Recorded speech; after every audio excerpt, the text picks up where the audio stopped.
163তম জন্মবার্ষিকীতে কবিকে অসংখ্য প্রণাম জানিয়ে আমার কবিগুরুর চরণে নিবেদন উনারই রচিত কবিতা পূজারিণী। আমি এই কবিতাটি আবৃত্তি করার আগে দুটো কথা বলে নিতে চাই।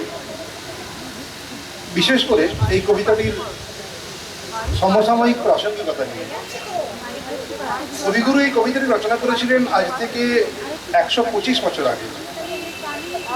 কবিতাটি একটি বিশেষ ঐতিহাসিক ঘটনার পৃষ্ঠভূমিতে লেখা।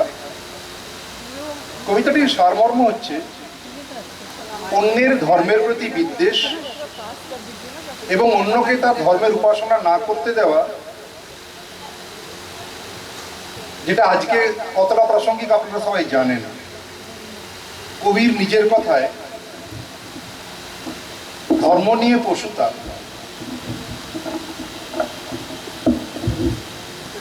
125 বছরের পুরনো কবিতা আজকে কতটা প্রাসঙ্গিক, তাৎকালিক বিষয় নিয়ে লেখা,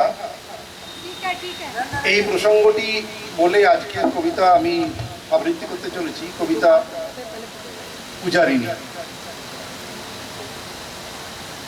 নৃপতি বিম্বিসার নমিয়া বুদ্ধে মাগিয়া লইল পাদনখ পানাতা, থপিয়া নিবৃত প্রাসাদ কাননে তাহারি উপরে রচিলা যতনে, অতি অপরূপ শিলাময় স্তূপ শিল্প শোভার সার। সন্ধ্যাবেলায় সূচিবাস করি রাজবধূ রাজবালা আসিতেন, ফুল সাজায় ডালায় স্তূপপদমূলে সোনার থালায়, আপনার হাতে দিতেন জ্বালায় কনক প্রদীপ মালা।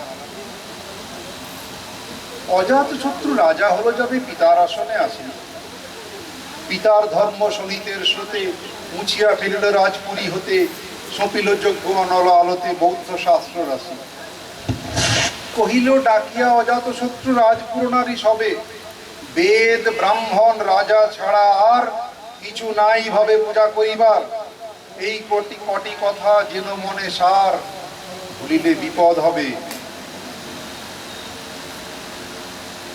সেদিন শারদ দিবা অবসান, শ্রীমতী নামে সে দাসী, পুণ্য শীতল সলিলে নাহিয়া পুষ্প প্রদীপ থালায় বাহিয়া, রাজমহিষীর চরণে চাহিয়া নীরবে দাঁড়ালো আসি। শিহরি সভায় মহিষী কহিলা, একথা নাহি কি মনে, অজাত শত্রু করেছে রটনা, স্তূপে যে করিবে অর্ঘ রচনা, শুলের উপরে মরিবে সে যেন অথবা নির্বাসনে। সেথা হতে ফিরি গেল চলি ধীরে, বধূ আমি তার ঘরে, সম্মুখে রাখিয়া স্বর্ণ মুকুর, বাঁধিতে ছিল সে দীর্ঘ চিকুর, আঁকিতে ছিল সে যত্নে সিঁদুর, সীমন্ত সীমা পরে। শ্রীমতী রে হেরি বাঁকি গেল রেখা, কাঁপি গেল তার হাত, কহিল অবোধ কি সাহস বলে এনেছিস পূজা, এখনই যা চলে, কে কোথা দেখিবে ঘটিবে তাহলে বিষম বিপদ পাত। অস্ত রবির রশ্মিয়া ভাই খোলা জানালার ধারে, কুমারী শুক্লা বসিয়া কাকিনী পড়িতে রত কাব্য কাহিনী, চমকি উঠিল শুনি কিঙ্কিনী, চাহিয়া দেখিল দ্বারে।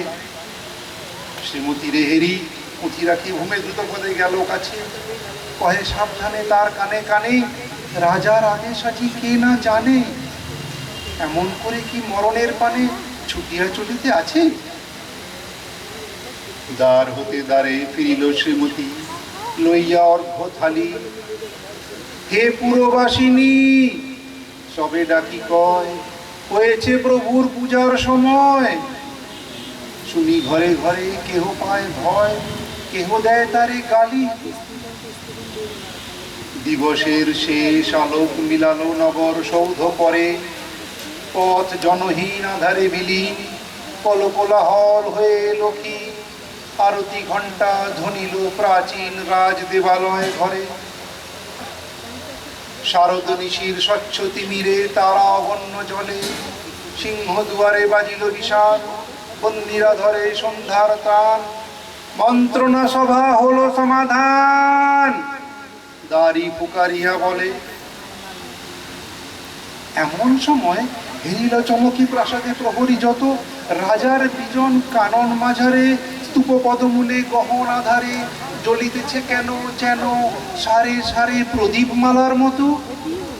মুক্ত কৃপানে পুররক্ষক তখনই ছুটিয়া আসি, শুধালো কে তুই ওরে দুর্মতি, পরিবার তরে করি সারথি, মধুর কণ্ঠে শুনিল শ্রীমতী আমি বুদ্ধির দাসী। সেদিন শুভ্র পাষাণ ফলকে পড়িল রক্ত লিখা, সেদিন শারদ স্বচ্ছ নিশীতে প্রাসাদ কাননে নীরবে নিভৃতে স্তূপ পদমূলে নিবিল চকিতে সে সারথীর শিখা। নমস্কার। বাহ।